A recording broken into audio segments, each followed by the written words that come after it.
KTR quash petition dismiss చేసింది supreme court. Formula ఈ race కేసులో ఏసీబీ కేసుని కొట్టేయాలని సుప్రీంని ఆశ్రయించారు కేటీఆర్ పిటిషన్ ని హైకోర్టు కొట్టివేయడంతో సుప్రీంకి వెళ్లారు కేటీఆర్. దీనిపై విచారణ చేపట్టిన సర్వోన్నత న్యాయస్థానం విచారణ ప్రాథమిక దశలో ఉందని, హైకోర్టు ఆదేశాల్లో జోక్యం చేసుకోలేమని చెప్పింది. ఈ కేసులో ప్రాథమిక ఆధారాలు ఉన్నాయని, విచారణ జరగాల్సిందేనని స్పష్టం చేసింది. రైట్, దీనికి సంబంధించిన మరిన్ని వివరాలు ధనరాజ్ అందిస్తారు. ధనరాజ్, సుప్రీంకోర్టులో కేటీఆర్కు ఎదురు దెబ్బ తగిలిందని చెప్పొచ్చు. అయితే కేటీఆర్ వేసినటువంటి క్వాష్ పిటిషన్ పైన కూడా ఇటు వాదోపవాదనలు కూడా కొనసాగాయి. ఓ వైపున చూసినట్టయితే కేటీఆర్ పిటిషన్ను సీనియర్ కౌన్సిల్ అయినటువంటి సుందరం వాదనలు కూడా కొనసాగించారు. ఇది ఒక ప్రభుత్వం సంబంధించినటువంటి ప్రాజెక్టు, ఇందులో అవినీతి జరగలేదు, అదేవిధంగా కేటీఆర్కు ఒక్క రూపాయి కూడా తన అకౌంట్లోకి రానప్పుడు ఇందులో 13(1) సంబంధించినటువంటి యాక్టు వర్తించదంటూ కూడా ఇటు ఆయన వాదనలు వినిపించారు. మరోవైపున చూసినట్టయితే కూడా ఇందులో అవినీతికి సంబంధించిన అంశాలు కూడా ఎక్కడ కూడా ప్రొజెక్ట్ కాలేవు. అదేవిధంగా ఇది ఒక ప్రభుత్వం సంబంధించినటువంటి ప్రాజెక్టు వ్యవహారంలో ఇందులో అవినీతి జరిగి ఉన్నట్లయితే ఎఫ్ఈఓకు ఇందులో నిందితులుగా ఎందుకు చేర్చలేదు, అదేవిధంగా ఈ ప్రాజెక్టు సంబంధించిన వ్యవహారంలో హెచ్ఎండిఏను కూడా ఇందులో కేసులు ఎందుకు పెట్టలేదే అనే అంశాన్ని కూడా ఇటు కేటీఆర్ తరపున సీనియర్ కౌన్సిల్ అయినటువంటి సుందరం తన ఆర్గ్యుమెంట్ను కూడా వినిపించడం జరిగింది. మరోవైపున చూసినట్టయితే ఇటు ఏసీబీకి సంబంధించినటువంటి వాదనలను కొనసాగించినటువంటి సీనియర్ న్యాయవాదులైనటువంటి ముకుల్ రోహిత్కు, అదేవిధంగా సిద్ధార్థ లూద్రా, వీరు కూడా వాదన వినిపించారు. అయితే ఈ కేసుకు సంబంధించిన దర్యాప్తు అంశంలో ఇప్పటికే పలు కీలకమైనటువంటి ఆధారాలు ఉన్నాయి. అదేవిధంగా ఇది రాజకీయకు సంబంధించినటువంటి వ్యవహారం కాదు, ఇందులో అవినీతికి అక్రమాలకు సంబంధించిన వ్యవహారంలో దర్యాప్తు జరుపుతున్న తీరుపైన కూడా ఇప్పటికే 24 గంటల్లో ఏదైతే కేటీఆర్ వేసినటువంటి పిటిషన్ను డిస్మిస్ చేయాలి. అదేవిధంగా ఈ కేసుకు సంబంధించిన ఇష్యూలో కూడా ఇప్పటికే గవర్నర్ అనుమతి కూడా ఉందంటూ కూడా ఇప్పటికే ఓవైపున ఏసీబీ తరపున సీనియర్ న్యాయవాదులు వాదించడం జరిగింది. ఈ వాదనలు ఇరువైపునకు సంబంధించిన వాదనలు పూర్తయిన తర్వాత సీనియర్ జస్టిస్ అయినటువంటి ఎం బేలా త్రివేది ఒక విషయాన్ని కూడా అక్కడ చెప్పడం జరిగింది.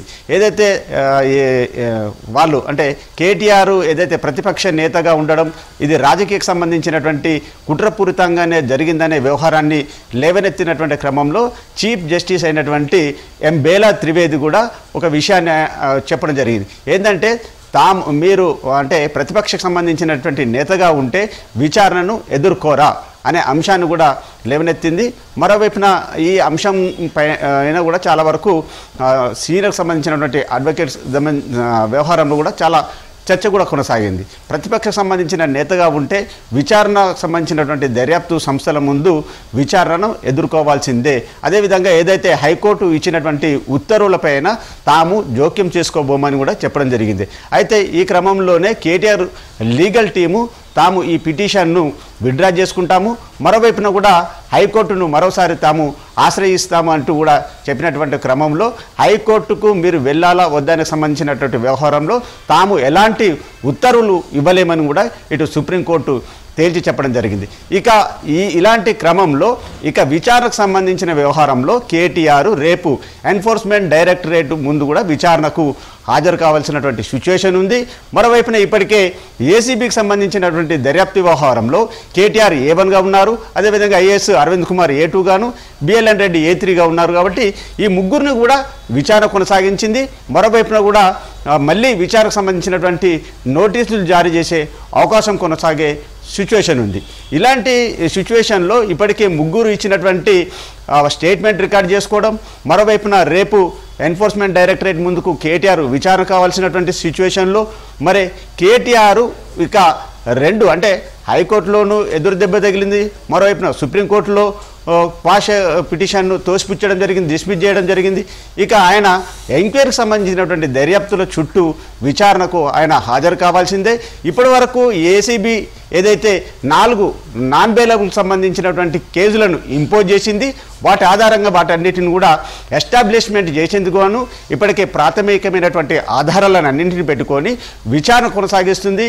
అదేవిధంగా హెచ్ఎండిఏను, అదేవిధంగా ఎఫ్ఈఓకు జరిగినటువంటి ఒప్పందాలు, అందులో జరిగినటువంటి అవినీతి సంబంధించిన వ్యవహారం కావచ్చు, అధికార దుర్వినియోగం సంబంధించినటువంటి ఇష్యూను ఏ విధంగా కొనసాగింది, అప్పుడు ప్రభుత్వం సంబంధించినటువంటి పాలసీ మ్యాటర్ ఏ విధంగా జరిగింది, అదేవిధంగా క్యాబినెట్ ఆమోదం లేకుండా ఫైనాన్స్ డిపార్ట్మెంటు ఆర్డర్ లేకుండానే ఈ నిధులకు సంబంధించినటువంటి మళ్లింపు వ్యవహారంలో ఎఫ్ఈఓకు హెచ్ఎండిఏకు జరిగినటువంటి ఒప్పందాల వ్యవహారాలు, అవినీతికి సంబంధించినటువంటి ఇష్యూని అంతా కూడా ఎస్టాబ్లిష్మెంట్ చేసేందుకు గాను యాంటీ కరప్షన్ బ్యూరో కూడా దర్యాప్తు కొనసాగుతుంది. ఇలాంటి సిచ్యువేషన్లో కేటీఆర్తో పాటుగాను A2గా ఉన్నటువంటి అరవింద్ కుమార్, అదేవిధంగా బిఎల్ఎన్ రెడ్డి ఈ ముగ్గురు కూడా విచారణ సంస్థల ముందు హాజరు కాక తప్పదు.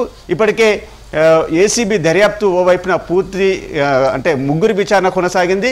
మరోవైపున చూసినట్టయితే ఈడీ ముందు కూడా A2గా ఉన్నటువంటి అరవింద్ కుమార్, అదేవిధంగా బిఎల్ఎన్ రెడ్డి కూడా విచారణ కొనసాగింది. కాబట్టి ఇక ఈడీ ముందు కేటీఆర్ విచారణ హాజరు కాక తప్పదని తెలుస్తూ ఉంది. ఇలాంటి సిచ్యువేషన్లో మరి ఇక దర్యాప్తు సంస్థలకు ఇక లైన్ క్లియర్ అయిందని తెలుస్తూ ఉంది మోనిత.